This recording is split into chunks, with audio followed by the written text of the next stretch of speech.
Good morning, everyone, and welcome into Wake and Take. It's your boy, Jason, and we've got some football to talk about today. Today, we are turning our focus to the mandatory mini camps that happened last week, looking at some of the reports that came out over the weekend to see who was standing out as we now head into the lull period of the NFL offseason. We are on summer break, as the kids like to call it these days. So we've got some camp standouts. We've got some stuff to talk about. So go ahead, take out your coffee, sit back, relax, and enjoy the show.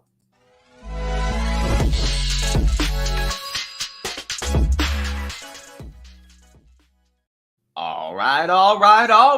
Good morning, everyone. Welcome into the chat. Mark, Anthony, Ryan, Dakota, anyone that's listening on Twitter, Facebook, Instagram, the podcast. If you're listening on the podcast, again, you can find the link to the Wake and Take podcast in the description. Thank you so much for tuning in wherever you're listening or tuning in from. Appreciate you guys being here. We'll go ahead and get started. We are literally only talking mini camp standouts today, keeping it simple, keeping it short. We've got some fun little stories to break down, and we'll get my take. So we'll start, or I'll go ahead and tease. You want to stick around because at the end of the show, we have a deep sleeper to talk about that is standing out right now at mini camps, or was standing out at mini camps, made a really big splash last week. So make sure you stick around towards the end of the show as we'll break down a deep sleeper. But before we get into that, I just want to talk about some other stories from maybe some of the bigger players and get our takes on that. So we'll start with a fun story.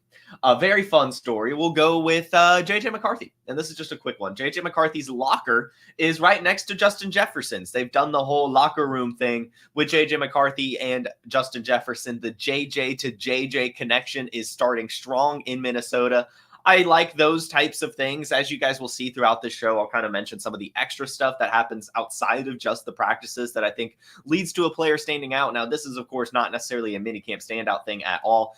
We already know that Sam Darnold was named the quarterback one. But, of course, just seeing J.J. McCarthy's locker next to Justin Jefferson, that just gives you the confidence to know that the Minnesota Vikings, of course, do view J.J. McCarthy as their quarterback of the future and very much are prioritizing getting that connection established sooner rather than later. So it's cool that that's happening. Of course, no big football takeaway or anything like that, but just the fact that they are next to each other is cool. It's cool. They'll have a little bit extra time with each other. J.J. McCarthy will be able to pick J.J. Justin Jefferson's brain a little bit more and just kind of see the inner workings of the organization behind, really the team's biggest star. So that's where I'm at with that. Just a cool little small little tidbit. So that's the J.J. McCarthy thing.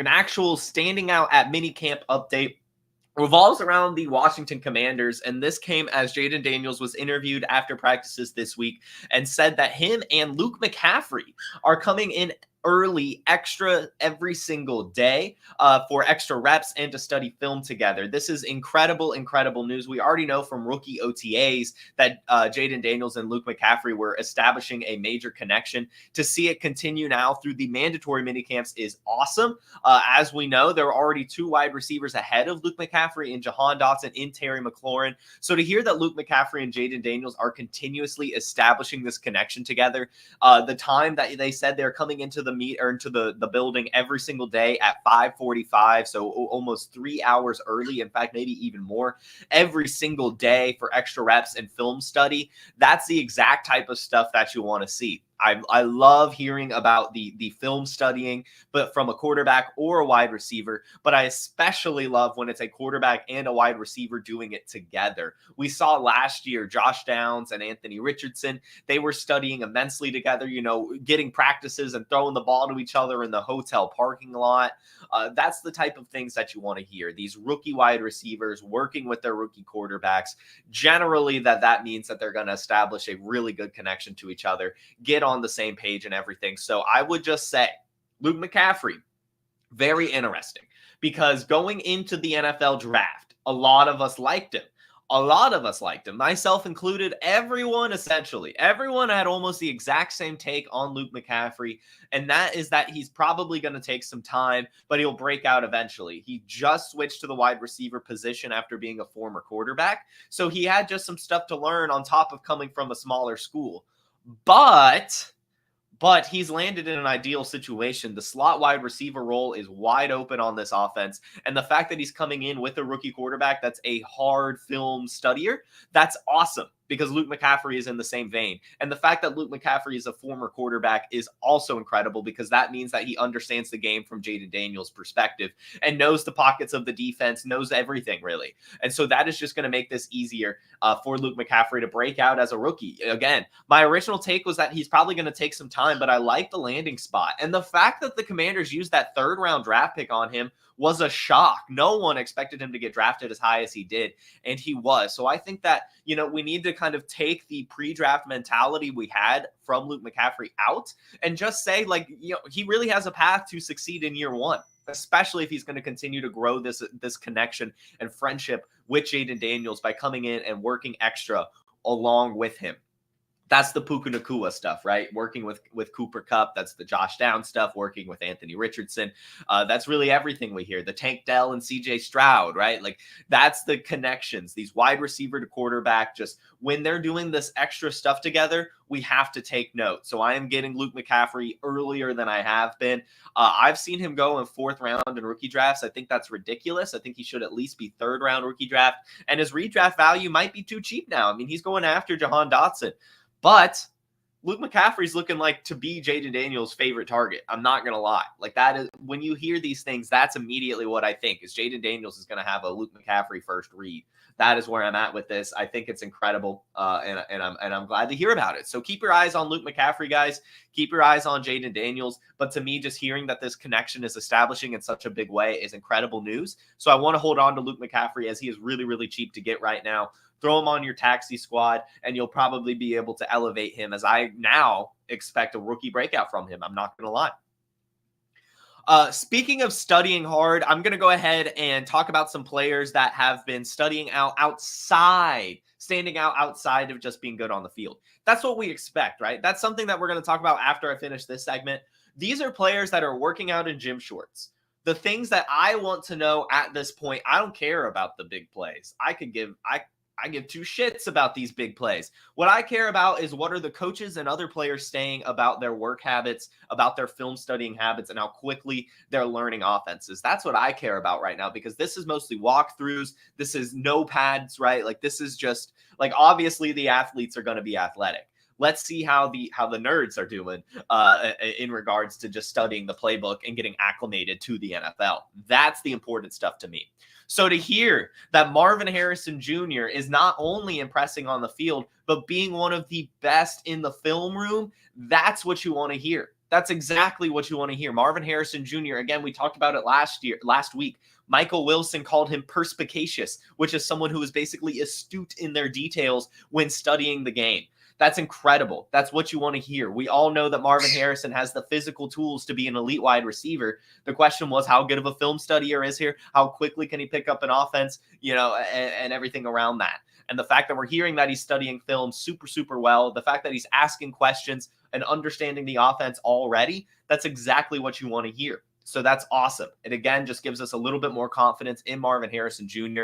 And again, I'll say he really does have a path to finish as the wide receiver 1 in fantasy this season as a rookie. I think it's more likely he's a top 5, but think about it. There's not really any other weapons on this offense. Say what you want about Trey McBride. He didn't do it with other weapons. And Michael Wilson is fine as well. But Marvin Harrison Jr. is a true alpha wide receiver. He could have 150 targets as a rookie, right? And that's awesome. These are targets coming from Kyler Murray on really a potent offense. So I really do think that Marvin Harrison Jr., even if he's expensive as hell right now, is still a little underpriced. I don't think we've quite reached the Marvin Harrison Jr. ceiling quite yet. So I'm actually not against buying him, and I'm not against drafting him in redraft either. Again, I think he could easily finish as a top 5 wide receiver. In fact, if we were to go through my seasonal rankings, I have him top 8 among all players. I actually have Marvin Harrison Jr. ahead of both Puka Nacua and Garrett Wilson, and that was before hearing he's doing really well in the film room. I really like Marvin Harrison's prospects this season. And speaking of some other players that are killing it in the film room, other rookies even, Brian Thomas Jr. is one of them as well. And this one was actually a shock to me, as this is a player that I think all of us were just Brian Thomas Jr., he's an athlete, and that's what he's bringing to the table in Jacksonville. But here's what Trevor Lawrence had to say. I really like him. Obviously, he's talented and can fly, but he's really smart. I think that's the one thing I'm most impressed with is he's picking up the offense super fast. He's a quiet guy, so we're still getting him to ask questions and stuff, but he doesn't ask any questions. He always knows what to do, so I've been impressed. It's tough for a rookie. I've been there at one point, and I was just swimming around a little bit, but to see him come out here and pick everything up and not skip a beat has been impressive. He gets more as he gets more comfortable in the system and knows what to do. He's just going to get better and better. Our chemistry is growing every day, starting to get a feel for how he likes to run routes. That's incredible stuff to hear. Again, Brian Thomas Jr., as you hear in this quote, excelling as a physical talent, right? Obviously going out there, being talented, winning routes, making some splash plays. But what's standing out to Trevor Lawrence is the fact that he's doing well in the film room. He's not really asking a ton of questions, and he's going out there and performing exactly what he's supposed to do without any questions, without any direction. Like, he's obviously studied the playbook enough to where he knows what to do every single time they're going out there and running these plays. That's exactly what you want to hear. And then to continue with Trevor Lawrence saying that their chemistry is growing every day, that he's starting to learn how he runs his routes, and that everything is just going to get better and better. That's incredible stuff. Brian Thomas Jr. has all the athleticism in the world to be a star in this league, and he landed in an offense where that's totally possible. Christian Kirk, yes, he's a target hog, but he doesn't have the ceiling that Brian Thomas Jr. has. Gabe Davis, yes, he has the ceiling, but he doesn't have the floor that Brian Thomas has either. Brian Thomas Jr. actually does have the alpha potential on this offense. I still think it's going to take some time. He is a bit of a rawer prospect, even if he is super athletic. But to hear that he's doing all the work in the film room and understanding the offense at a high level already, that gives me a little bit more confidence that he might be able to break out earlier than I thought. So if you could scoop him for a reasonable price, I would do it. I still think I'm more on I'm going to get Brian Thomas Jr. week 2, week 3, as he starts off slow, and Christian Kirk and Evan Ingram are getting way more targets than people want. But, if you don't want to take that risk, I don't blame you. Trevor Lawrence could love a Brian Thomas Jr. And we know that Jaden Daniels loves to study film. So to hear the same thing from Brian Thomas Jr. Means that some of that Jaden Daniels stuff is kind of rubbed off on him from college. And it's good. It's really good stuff. So that's really good to hear from BTJ. Standing out physically, but also intellectually. And that's exactly what you want to hear in this time. And lastly, Ladd McConkey is doing the same thing. I think we could all expect this. That was kind of the big thing about Ladd McConkey, is he's super good at understanding football and just a really, really good route runner. And so this is what Justin Herbert had to say. He picked up the offense so easily. It's like he's a 4 or 5 year vet. He understands the game, understands leverage. He's a smart player and very athletic, and he can beat man coverage while also finding the soft spot in zones. I mean, that's already what we knew about Ladd McConkey, but just to hear those words coming from Justin Herbert's mouth is also incredible. We have the little bit of concern with Ladd McConkey, as I've been saying, is the fact that he was always unhealthy in college and doesn't even have a 500-yard season. So that's the concern here. But we know that he's an excellent football player and is going to be a very successful slot receiver if he can stay healthy. And so to just hear that he's already picking up the offense, to hear him say he's like a 4 or 5 year vet, that's really good stuff. So it sounds like he knows what he's doing. Sounds like Justin Herbert is going to love Ladd McConkey. And to hear those specifically, understanding leverage, beating man coverage, and finding the soft spots and zones, that means that Justin Herbert probably already trusts him to find those things, and is probably going to be looking for him pretty much all the time in the slot.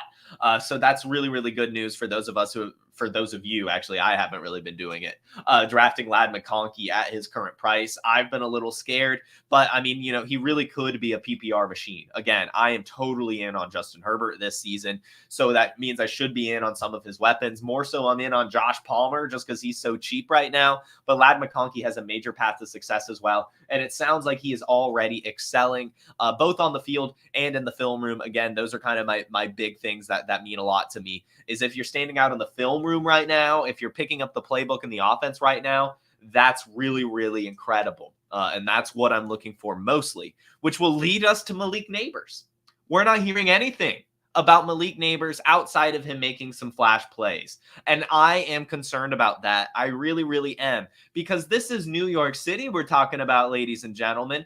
This media, the New York media, is dying for a star, right? They're going to force all the hype around Malik Nabers as much as they can. So of course we're going to see these circus catches. Of course we're going to hear about how athletic he is. What I want to hear about Malik Nabers is he's fitting in with the offense. He's picking up the schemes. He knows what routes to run. He's establishing a connection, right? Those are the things we're not hearing. All we're hearing about Malik Nabers right now is that he's an athletic freak, that he is blasting past coverage and he's making good catches. That's what we want from Malik Nabers. That's what we know we're going to get from Malik Nabers. And we are in short season. So of course he's going to be doing that. I want to hear his studying habits. I want to hear how he's working extra, right? And that's not anything we're hearing from Malik Nabers. That is not a single thing we're hearing. And it's not going to lead me to fade Malik Nabers at all. But I am just going to continue to temper my expectations from him. Again, there's just so many question marks in New York right now that I don't really want to pay the King's ransom to get a Malik Nabers. As athletic as he is, sure, he could beat me. Whatever. I'll take it. As again, he's probably going to be catching from Daniel Jones, and it's probably not going to be that good of an offense. Could he score some fantasy points? Sure. But again, we're not hearing anything about him putting in extra work right now, and that kind of concerns me. It just does. It just does. I don't care about circus catches in June. I care about coming in early, staying late, asking the right questions, answering the right questions, running the right routes. That's what I care about. So yes, Malik Nabers is working with the first team already. Yes, Malik Nabers is making some flash plays. But that is what we should have expected and know from him already. I want to hear some extra stuff, and we're not hearing that yet, and that is making me a little concerned. Although, the New York media probably knows that that's all people care about, right? They just want the clicks and everything. But I just want to kind of put that out there and say that the New York media is dying for a star. Saquon Barkley's gone. Daniel Jones is hurt. Everyone on the team sucks. So much attention is going to be on Malik Nabers. So, of course, we're going to see a ton of highlight clips. Don't let that get you too excited. We're in short season. He's going to excel. He's that type of player. So that's where I'm at on him. The next player we have standing out right now is Blake Corum. Here's what Sean McVay had to say. On the offensive side, I've been pleased with a lot of guys, but Blake Corum has really stood out, mature beyond his years. I love the way that he handles himself. I love even more how there's been a couple of things that didn't go the way we wanted and how he responded the next play. The mental toughness that you see from him. Ron Gold is excellent with that room, and even Kyron, in his own way, has done such a great job of imparting a certain amount of wisdom with him. Corum will get his opportunities and even said himself that he'll definitely be catching the ball out of the backfield, indicating he could be in for a third down role as a blocker and receiver in obvious passing situations. That's really good news. We know that Kyron Williams is out right now with his foot injury. So to hear that Blake Corum is standing out in his absence is exactly what you want to hear. You want to make sure that Blake Corum is soaking up every extra opportunity thrown his way. And to hear that he says he's definitely going to be catching passes, that is incredible news, as Kyron Williams was okay in the pass game, but definitely not very explosive in the pass game. So to hear that Blake Corum could have that role, maybe be in on third downs, that's a really good start. Again, I still think that this is Kyron Williams' backfield. I think he played too well for the Rams to want to go away from him. But could this devolve into a 60-40 split? Easily, right? Easily. And both could be productive. Blake Corum's a really good running back. And yes, Kyron Williams is a really good running back. But the health concerns are true. So I do still want to take my swings on Blake Corum as he is a little bit cheaper to acquire right now with such a bad landing spot. But arguably, it's a good landing spot. Even with Kyron Williams there, it is a system that has been very conductive to running back success. And if Kyron Williams goes down, there's just so much contingent upside for Blake Corum. So he's standing out at camp right now, looking athletic, studying well, and of course, announcing that he's going to be a little bit of a pass catcher. And that's what you want to hear from Blake Corum. So that is the Blake Corum news. We have a few more players to talk about, and it gets less and less and less exciting until the deep sleeper that I teased at the beginning of the show. So we'll move on to Kayshon Boutte, who happens to be the standout at Patriots minicamp. This is what was said by one of the beat reporters. Kayshon Boutte's performance during minicamp this past week was eye-opening. On Wednesday, he caught a team-high 5 passes, and that included 3 catches in a row during a red zone drill with Drake May at quarterback. On one play, he jumped over corner Alex Austin for the touchdown. On the very next, he jumped over defensive back Mickey Victor for the score. So I want to talk about this because, one, it seems that Kayshon Boutte is working with the second team. If he's catching passes from Drake May and absolutely mossing Alex Austin and Mickey Victor, two corners I've never heard of and two corners we'll probably never hear from again. But to still hear that he's standing out is something to take note, as, of course, he was a rookie last season for LSU, so that, is a university that has had a little bit of success. But he just failed the combine, but was pretty decent in college. Could just take some time here. And in such a crowded receiver room, someone's going to stand out, right? And Kayshon Boutte is free 99 right now. So why not? Why not? It's someone to hold on to through training camp to see if any more positive news continues to bubble up around him. If he's available and you've got the roster space, I don't mind taking the swing. Do I think he'll be the guy? No. But is he worth holding on to?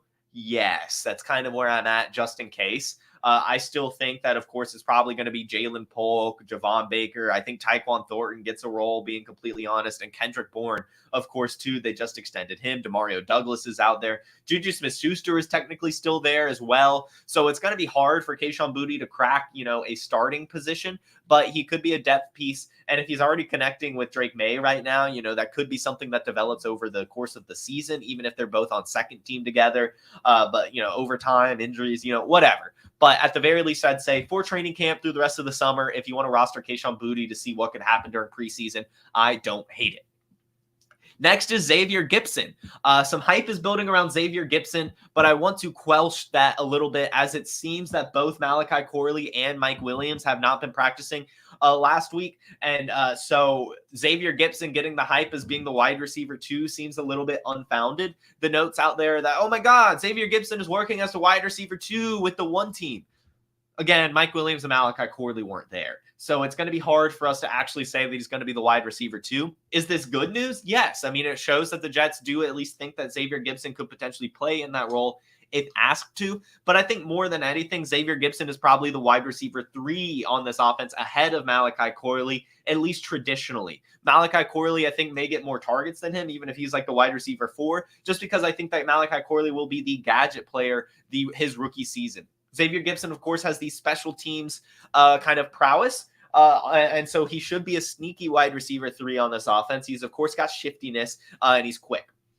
And that's something that, never really leads to a lot of volume, but still at least gets something. And if injuries fall his way, he could end up getting that volume. This was a player that stood out last year. So to hear that he's standing out again is, of course, something to note. But I do just want to, at least say that Mike Williams and Malachi Corley weren't there. So, of course, he's going to be the wide receiver 2.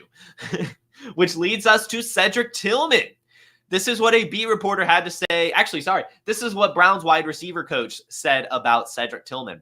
Cedric Tillman won the offensive MVP this spring. I'll say that I'm so happy with Ced's development, and he really took advantage. He was in this building nonstop, didn't miss a day, worked so hard, and I can't say enough about the job he did. The Browns wide receiver core is abysmal outside of Amari Cooper and Jerry Jeudy.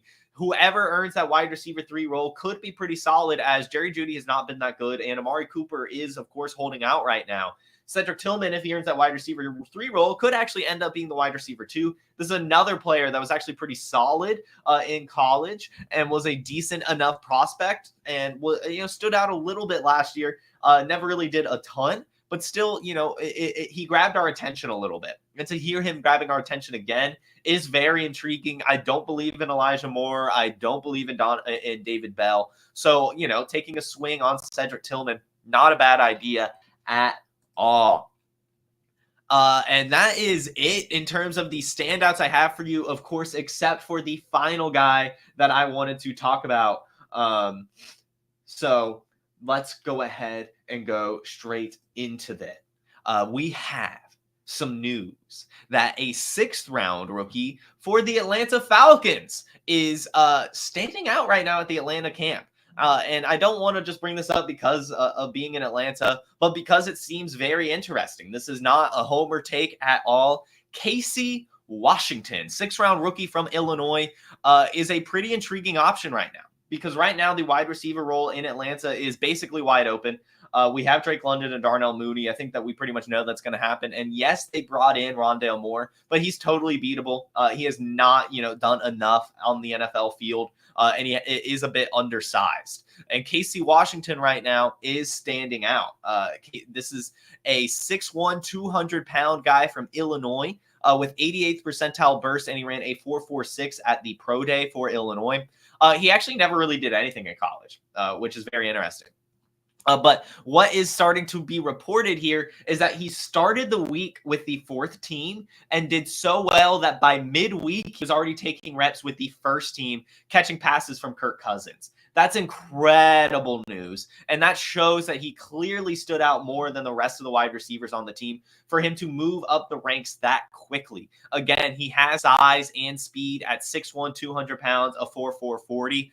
But again, didn't have much college production. However, he was a late breakout. He was a very late breakout and produced all over. He actually had 3 pass attempts. He had a rushing touchdown. He had a tackle on defense. It's very interesting that they used him all over. And at his final year at Illinois, he had a very late breakout.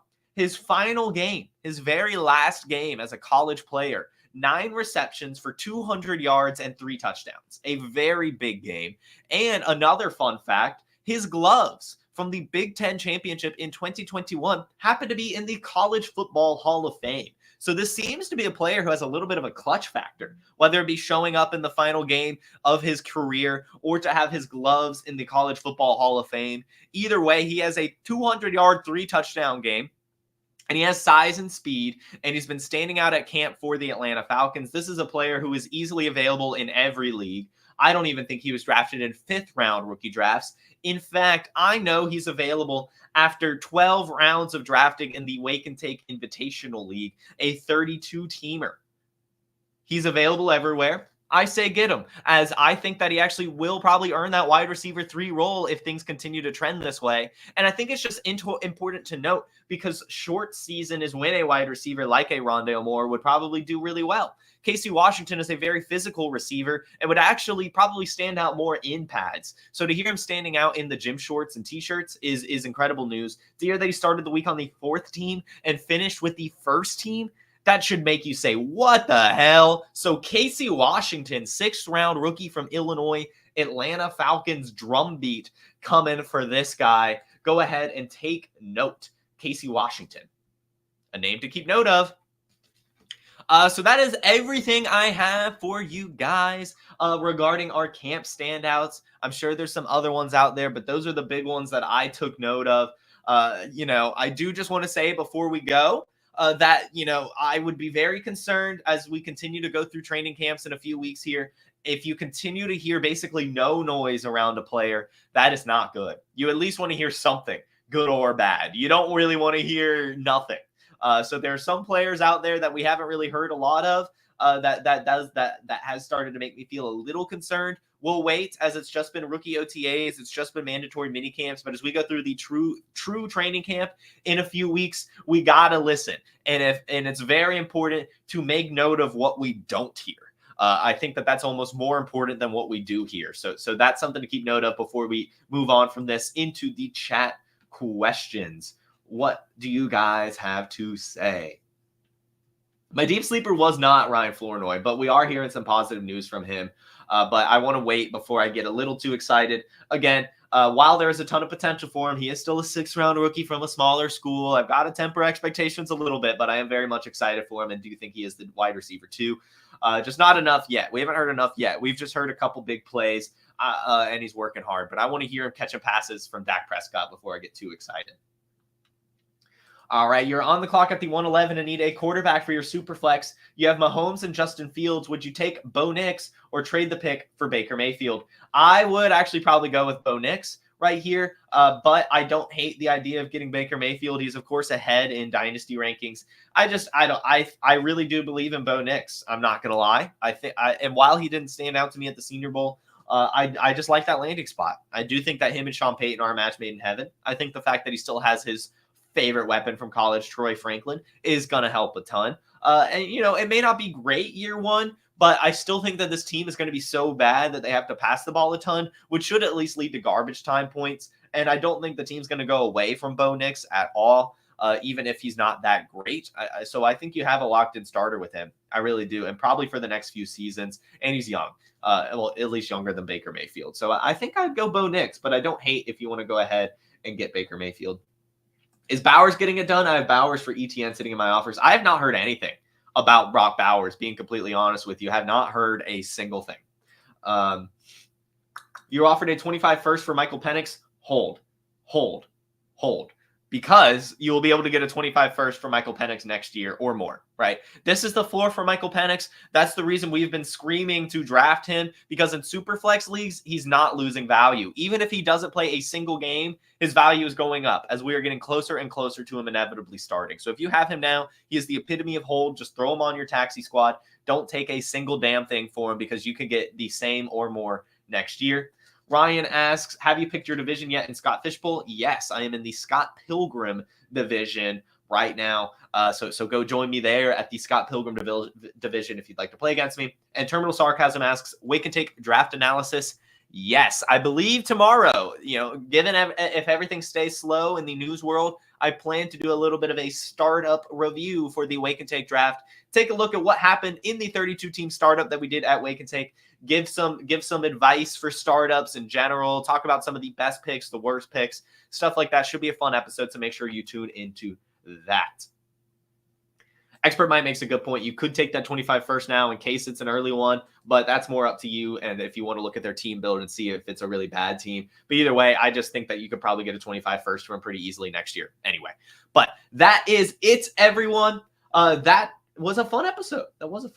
So thank you as always for tuning in. Thanks for the questions. And hope to see you all tomorrow on the Player Profiler YouTube, Facebook, Instagram, and Twitter at 10 a.m. Eastern, wherever you get your content. You should go ahead and follow me at JFootballWine, wherever you get your social media. Make sure to follow Player Profiler wherever you get your social media, whether that be at Player Profiler or at Roto Underworld. Go ahead and hit the like button on this video. Go ahead and subscribe to both the Player Profiler and the Player Profiler News YouTube channels, as there's excellent content coming out every single day. Go ahead and do that, guys. And lastly, find the Wake and Take podcast via link in the description if you'd like to listen to the show as well. Everyone, you have a magnificent Monday and a wonderful rest of your week. I'll see you tomorrow. Peace. Hey, I want to thank you for being part of this broadcast. If you have any thoughts on it, leave a comment. If you enjoyed it, make sure you leave a like. And if you want to see more shows on the Player Profiler channel, subscribe to it. That's how we know you want more.